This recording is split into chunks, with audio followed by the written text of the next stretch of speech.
शिक्षक ऑब्लिक नगर प्रारंभिक शिक्षक के मूल कोटि के पद पर नियुक्ति की जाए। पूरा पूछिए। वही मैं पूछ रहा हूँ अध्यक्ष, मतलब सरकार का निर्देश है, संलेख है कि जो शिक्षक होंगे अगर शिक्षक के पात्रता रखते हैं तो उनके शिक्षक के पद पर अनुकंपा पर बहाली की जाएगी।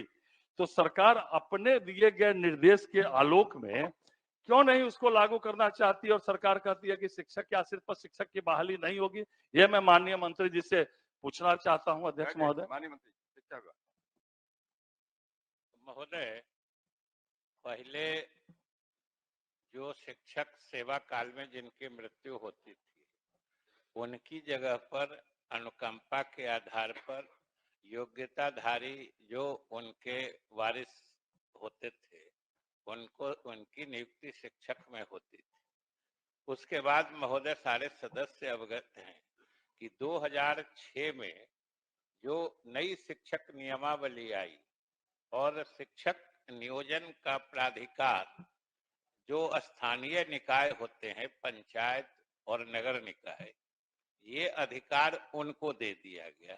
हालांकि उनको भी जब दिया गया था तब ये सरकार के तरफ से निर्देश था कि जिनकी मृत्यु अगर सेवा काल में हुई है वैसे शिक्षकों के वारिस को योग्य अगर हैं तो शिक्षक में नियुक्ति की जाए। और 2006 से 2015 तक इस श्रेणी की नियुक्तियां हुई हैं। जब सेवा काल में मृत्यु हुई तो उनके आश्रितों को नौकरी दी गई।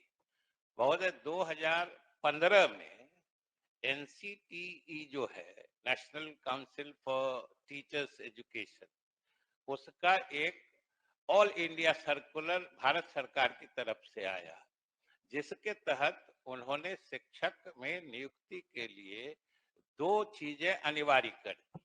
एक तो TET पास होना चाहिए, चाहे CTET चाहे मतलब central teachers eligibility test pass करें या स्टेट में जो होता है टीचर्स एबिलिटी टेस्ट वो पास करें।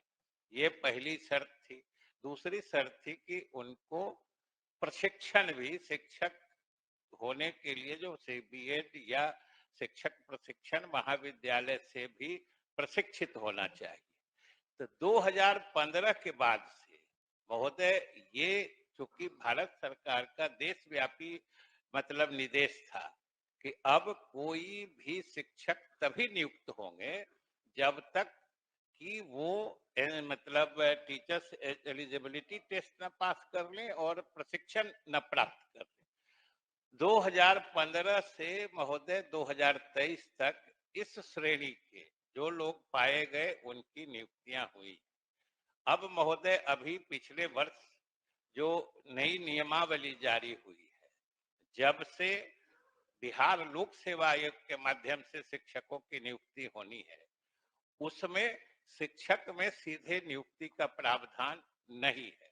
और जो पीछे के बैकलॉग के बारे में कह रहे हैं, सही कह रहे हैं, सरकार भी मानती है कि चूंकि ये समय समय पर कुछ भारत सरकार के निर्णय से और कुछ राज्य के द्वारा गुणवत्तापूर्ण शिक्षा देने के लिए जो नए कदम लिए गए उसके कारण नियुक्तियां नहीं हुई। अब आज की स्थिति में अगर शिक्षक की सेवा काल में मृत्यु होती है तो उनके आश्रितों को हम या तो सहायक में या परिचारी में 2 ही श्रेणी उनके अनुकंपा के आधार पर नियुक्ति के लिए उपलब्ध है।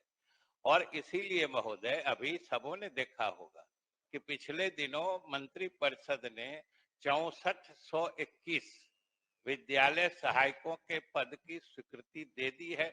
उसमें जो योग्य होंगे सहायक बनने लायक, जितने लंबित मामले हैं उनको पद पर कर दिया जाएगा। और जो परिचारी पद की अर्हता रखते हैं, अब हम लोग परिचारी के भी पद सृजन की कार्रवाई कर रहे हैं। वो हो जाने के बाद लगभग सभी लोग सामंजित हो जाएंगे। माननीय मंत्री जी ने स्वयं कहा है कि जो प्रशिक्षक शिक्षक की पात्रता रखते हैं, चाहे CTET, STET, BT पास